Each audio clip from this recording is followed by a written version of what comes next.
So hello guys, welcome back to my channel and also in the Goraknath temple.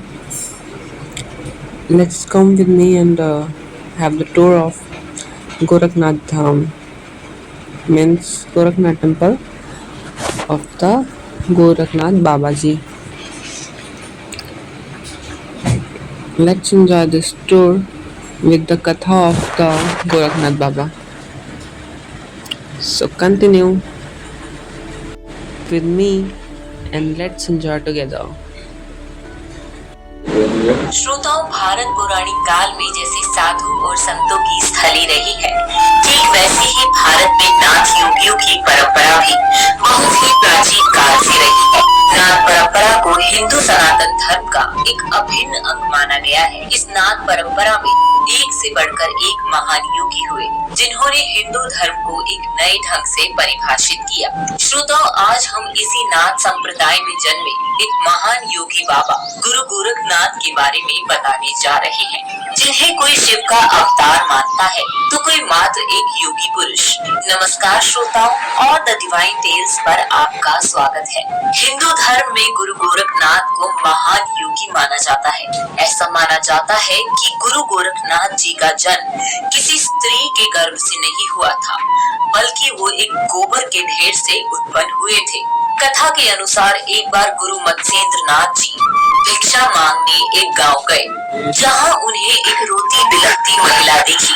गुरु मत्स्येंद्र नाथ जब उस महिला के नजदीक गए तो वो महिला उनके चरण पकड़कर जोर जोर से रोने लगी। ये देख मत्स्येंद्र नाथ जी ने उसे उठाते हुए पूछा, हे माई, तुम क्यों रो रही हो? तब महिला ने कहा, बाबा, मेरे विवाह के कई साल हो गए, लेकिन मुझे अभी तक संतान सुख की प्राप्ति नहीं हुई है। इसलिए हे बाबा, आप मुझे माँ बनने का आशीर्वाद दें, ताकि मैं जल्द से जल्द अपने संतान का मुख देख सकूं। महिला की बात सुनकर मत्स्येंद्र नाथ जी ने मंत्र पढ़ना शुरू किया और झोली से निकालकर एक चमत्कारी भस्म महिला को दी और बोले, माई, इस भस्म के सेवन से तुम्हें पुत्र धन की प्राप्ति होगी। और इतना कहकर वो वहाँ से चले गए। इधर वो महिला भस्म लेकर अपनी सहेलियों के पास पहुँची और उन्हें सब बातें बताई। महिला की सहेलियों ने उससे कहा कि भला कोई स्त्री भस्म से कैसे गर्भवती हो सकती है? उस पाखंडी बाबा ने तुम्हें ठगा है। महिला भी अपनी सहेलियों की बातों में आकर उस दिव्य भस्म को एक गोबर के ढेर पर फेंक गई। समय बीतता गया, उस महिला को कोई भी संतान नहीं हुई।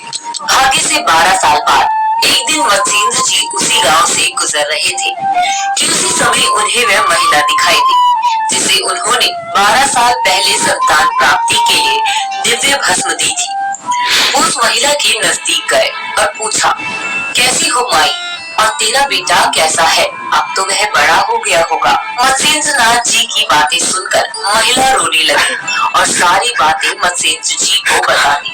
महिला की बातें सुनकर मत्स्येंद्र नाथ जी आश्चर्यचकित रह गए। फिर बोले, अरे माई, वो दिव्य भस्म थी और वो कभी व्यर्थ नहीं हो सकती। क्या तुम मुझे उस गोबर के ढेर के पास ले जा सकती हो? मत्स्येंद्र नाथ जी की बात सुनकर महिला ने हाँ में अपना सिर हिलाया और वहाँ से दोनों चल पड़े। कुछ देर चलने के बाद दोनों एक गोबर के ढेर के पास पहुँचे। महिला ने बाबा को बताया कि यही वो गोबर का ढेर है जहाँ उसने दिव्य भस्म को फेंका था। इसके बाद मत्स्येंद्र नाथ जी ने बालक को आवाज लगाना शुरू किया। उसी समय चमत्कार हुआ और गोबर के ढेर को चीरता हुआ एक दिव्य बालक उत्पन्न हुआ, जो देखने में 12 साल का ही लग रहा था। गोबर से उत्पन्न होने के कारण मत्स्येंद्र नाथ जी ने उस बालक का नाम गोरखनाथ रखा और फिर वो बालक को साथ लिए तपस्या करने वन की ओर चल दिए। श्रोताओं, यही बालक आगे चलकर गुरु गोरखनाथ कहलाया, जिनके नाम पर उत्तर प्रदेश के गोरखपुर में गोरखनाथ मंदिर बना हुआ है। ऐसा माना जाता है कि यही गोरखनाथ जी ने कई सालों तक घोर तपस्या की थी। श्रोताओं, गोरखनाथ से जुड़ी इसी तरह की कई और भी कथाएं हैं, लेकिन वो फिर कभी दूसरी वीडियो में हम आपको बताएं।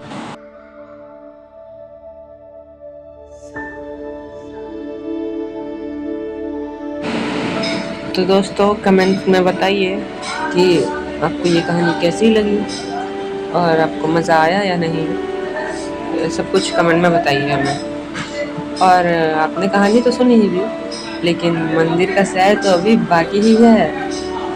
तो मंदिर आने से पहले चलिए हम आपसे कुछ और बातें कर लेते हैं। पता है, आजकल की दुनिया में लोग अपने आप में ऐसे खो गए हैं, अपने बच्चों में, अपने बीवी, अपने घर परिवार से इतना जुड़ गए हैं, मतलब इतना उसमें खो गए हैं कि भगवान को भूल ही गए हैं। लेकिन सच्ची में एक बार बात मानिए और ज़रा परिवार से हटकर कभी आप अपने लिए एक दिन का समय निकालिए, अपने लिए नहीं तो भगवान के लिए निकालिए। और फिर आपके घर के पास या आप जहाँ भी रहते हैं वहाँ से जो भी मंदिर आपके पास में हो, जितना जितना भी पास में हो, या मतलब जहाँ भी हो, जहाँ आप जा सकें, कभी वहाँ अकेले जाइए और फिर जिस सुख की अनुभूति होगी ना आपको, कि क्या ही बताऊँ। आपका मन एकदम से शांत हो जाएगा। आपके मन में दिन भर हमेशा काम को लेकर, मतलब आजकल इतना फ्रस्ट्रेशन बढ़ गया है, लोग डिप्रेशन में चले जाते हैं, डिप्रेशन से कई लोग सुसाइड कर लेते हैं और वगैरह वगैरह। आजकल की दुनिया में बहुत ही समस्या है। तो इन सबसे बचने के लिए, इन सबको दूर भगाने के लिए आप अपने पास से ये सबसे बेस्ट सल्यूशन है। आप कभी अपने लिए एक दिन निकालिए और आपके पास में जितना हो सके आपके पास में जो भी मंदिर हो वहाँ पे जाइए, बैठिए, वहाँ का वातावरण देखिए, वहाँ भगवान में थोड़ा सा अपना मन लगाइए। फिर जिस सुख की अनुभूति आपको होगी वो तो मैं बता भी नहीं सकता हूँ। लेकिन उसके लिए आपको अपना एक दिन भगवान में लगाना होगा। और ये सिर्फ मतलब बड़े लोगों के लिए ही नहीं, ये बच्चे, बूढ़े या फिर आप जो भी हो, ये चीज़ सबके लिए है। आजकल डिप्रेशन ऐसा चीज़ हो गया है जो सब लोग छोटी छोटी बात से डिप्रेस हो जाते हैं और फिर बिना सोचे समझे गलत कदम उठा लेते हैं। भगवान ने हमें इतनी अनमोल, इतनी प्यारी ज़िंदगी दी है, उसका सही इस्तेमाल करें। और हाँ, मैं आपको एक चीज़ और बताना चाहूँगा, जिसके भी घर में भगवद गीता की किताब हो, वो दिन में या जितना आपसे हो सके एक दिन में जितनी भी बार आप पढ़ सकें उतनी बार गीता का अध्ययन करें। खुद भी करें, अपने बच्चों को कराएं, अपने घर पे जो लोग हैं उनको गीता से परिचित कराएं और उसके फ़ायदे बताएं। पता है, अच्छा एक एग्ज़ाम्पल से मैं आपको बता रहा हूँ। जब आप कहीं किसी दुकान पे कोई इलेक्ट्रॉनिक टॉय लेने जाते हैं ना, खिलौना इलेक्ट्रॉनिक, तो उसके साथ में एक पर्ची भी दी गई होती है, मैनुअल, उसे मैनुअल कहते हैं। पता है उसमें क्या लिखा होता है कि आप इस टॉय को मतलब कैसे यूज़ करना है, उस मैनुअल में पूरी जानकारी दी गई होती है। बिल्कुल ठीक उसी प्रकार भगवद गीता हमारे जीवन का मैनुअल है। हमें जीवन को कैसे जीना है वो पूरी जानकारी भगवद गीता में हमें भगवान विष्णु ने दी है। सोचिए हमें भगवद गीता से कितना लाभ मिल सकता है। तो सोचिए, मतलब मेरा आपसे सच्ची में हाथ जोड़ के विनम्र निवेदन है कि आप खुद भी पढ़िए और अपने बच्चों को भी बताइए। और मतलब आप जितने लोगों को भगवद गीता के बारे में शेयर कर सकते हैं, आप उतने ज़्यादा से ज़्यादा लोगों को शेयर करें। और इस वीडियो को मतलब जितना हो सके आपसे उतना ज़्यादा शेयर करें। तो ऐसे ही बने रहिए हमारे साथ और देखते रहिए आगे का वीडियो। आगे और भी अच्छी जानकारी आपको दी जाएंगी।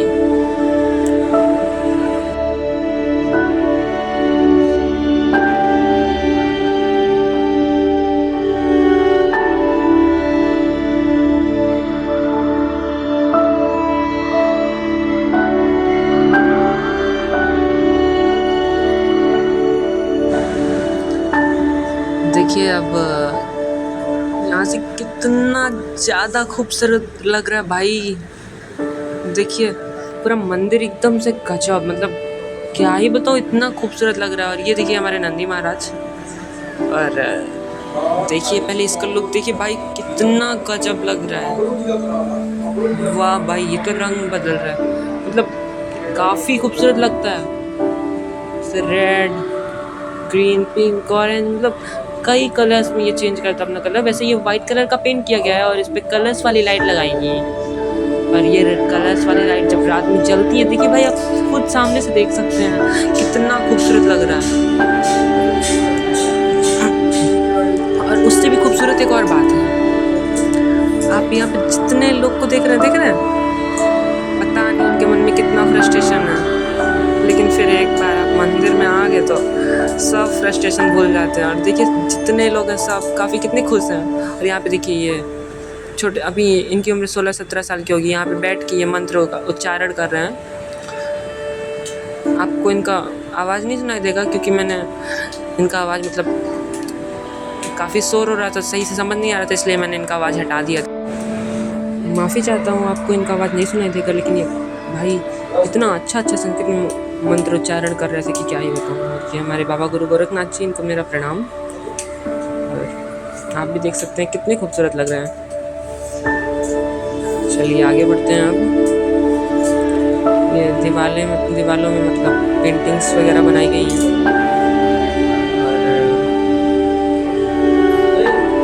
और ये हमारे विघ्नहर्ता गणेश भगवान सबके विघ्न हरते हैं। देखिए मतलब भीड़ भी नहीं था उतना, बहुत मजा आया घूमने में। आप भी अगर हो सके आइए यहाँ पे घूमिए, बहुत मज़ा आएगा।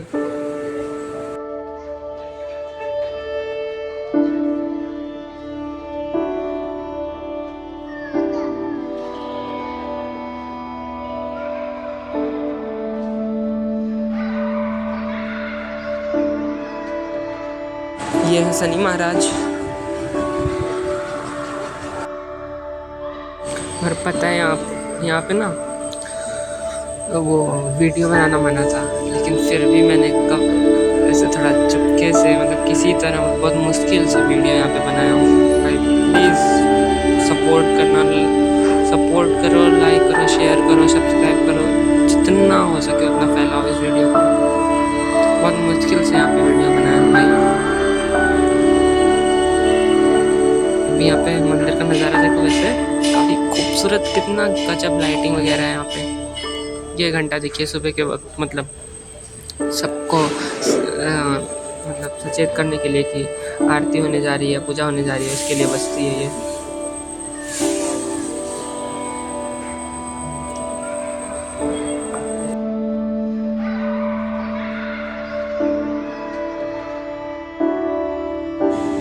और यहीं से अब आप सब लोग एक चीज़ को और नोटिस करिएगा, आप देखेंगे जितने लोग यहाँ बैठे हैं सब कितने खुश हैं यहाँ पे। किसी के मुंह पे मतलब आप यहाँ पे उदासी देखेंगे। जितने लोग यहाँ पे, सब लोग प्रभु के दर्शन पाकर आनंद से भर गए।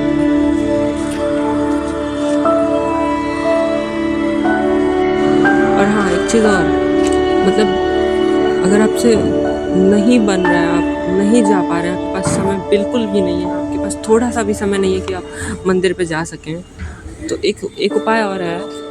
आप अपने घर पे ही कहीं एक ऐसा कोना ढूंढिए, मतलब जहाँ बिल्कुल शांति हो और वहाँ पे कोई शोरगुल ना हो। वहाँ पे आप जिनको, मतलब आपके जो भी इष्ट देव हो या फिर जिनको भी आप दिल से मानते हो, उनको मन में बार बार उनका ध्यान करके, मन में एक साधना में बैठिए, ध्यान करके, मेडिटेशन से कहते हैं इंग्लिश में। आप मेडिटेशन करिए और उस समय भी आपको काफ़ी, मतलब बहुत सुख की अनुभूति होगी। इतना तो भाई आपको करना ही होगा। अपने तन को, अपने शरीर को साफ करते हैं, शुद्ध करते हैं। उसी प्रकार हम प्राणायाम और मेडिटेशन करके अपने अंदरी शरीर को, मतलब अपने अंदर के मन को साफ कर सकते हैं। करिए मेडिटेशन, ये आपके लिए बहुत ही लाभदायक होगा। और फिर ये देखिए, मैंने बहुत मेहनत से यहाँ से वीडियो बनाया, मतलब भाई पूरा मना था यहाँ पे वीडियो बनाने के लिए। ये कितने, ये हमारे ठाकुर जी बिहारी जी, कृष्णा जी और राधा जी, यहाँ पे लोग खड़े हैं। यहाँ पे राम जी और सीता जी हैं।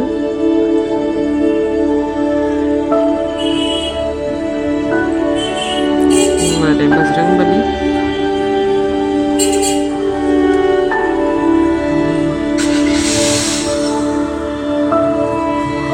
अब देखिए वैसे लोग हट गए, और फिर आप देखिए फटाक से दर्शन कर लीजिए, वरना फिर हंसने देखिए आ भी गए।